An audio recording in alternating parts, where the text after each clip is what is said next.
7월 7일 맥체인 짧은 묵상입니다. 오늘 말씀 여호수아 9장, 시편 140편, 141편, 예레미야 3장, 마태복음 17장입니다. 오늘은 주님의 영광을 향하여 라는 제목으로 짧은 묵상을 나누겠습니다. 마태복음 17장에서 우리는 영광스러운 모습으로 변형되신 예수님의 모습을 확인할 수 있습니다. 마태복음 17장 2절입니다. 그들 앞에서 변형되사 그 얼굴이 해같이 빛나며 옷이 빛과 같이 희어졌더라. 계속해서 5절입니다. 말할 때에 호련히 빛난 구름이 그들을 덮으며 구름 속에서 소리가 나서 이르시되 이는 내 사랑하는 아들이요 내 기뻐하는 자니 너희는 그의 말을 들으라 하시는지라. 바로 눈앞에서 이 세상에 속하지 않은 듯한 모습으로 변형된 예수님의 영광을 보았습니다. 뒤이어 빛난 구름 가운데 내 사랑하는 아들이요 내 기뻐하는 자라 라는 소리가 있었던 것이지요. 베드로, 야고보, 요한은 영광스러운 예수님의 모습과 그 예수님을 향한 하나님의 직접적인 증언을 보고 듣고 체험했던 것입니다. 이 영광을 경험한 세 사람의 반응이 어땠습니까? 6절입니다. 제자들이 듣고 엎드려 심히 두려워하니 7절 예수께서 나와 그들에게 손을 대시며 이르시되 일어나라 두려워하지 말라 하시니. 하늘 영광 앞에 우리 죄인들의 당연한 반응은 두려움일 것이고 그 두려움은 다가와 손 내미시는 예수님 안에서만 해결될 수 있다는 사실을 꼭 기억하십시다. 여호수아 9장에서도 하나님의 존재와 그 하나님의 능력에 대하여 들어 알고 있는 사람들이 있습니다. 한쪽은 가나안 족속들이고 다른 한쪽은 가나안 족속들 중에 속한 기브온 사람들입니다. 이들은 다 이스라엘 백성을 통하여 하나님이 하신 일을 들었습니다. 홍해를 가르고 요단 동쪽을 점령한 일과 이제는 여리고와 아이까지 점령한 사실을 알고 있습니다. 하지만 이 둘의 반응은 달랐습니다. 엇갈립니다.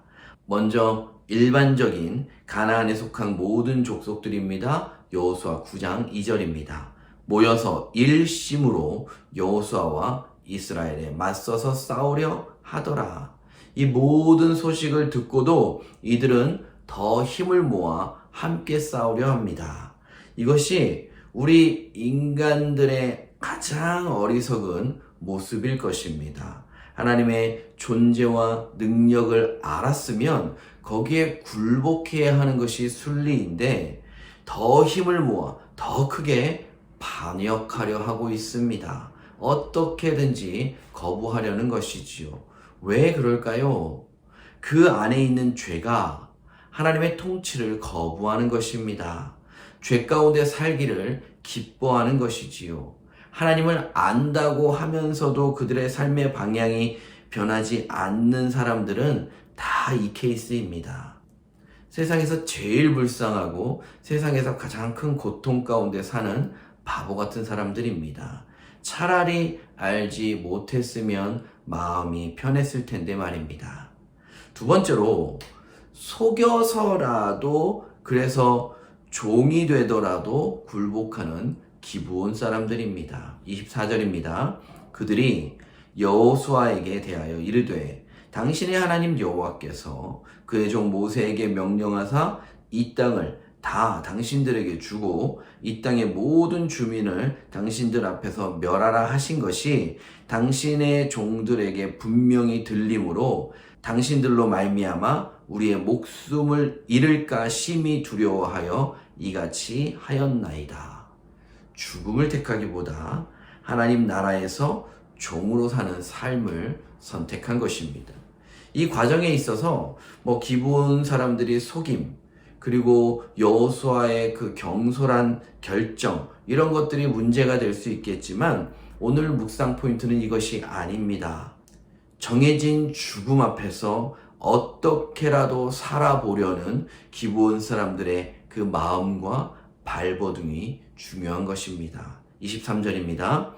그러므로 너희가 저주를 받나니 너희가 대를 이어 종이 되어 다 내 하나님의 집을 위하여 나무를 패며 물을 깃는 자가 되리라 하니, 하나님의 집을 위하여 나무를 패며 물을 깃는 종이라면 얼마나 귀한 삶입니까?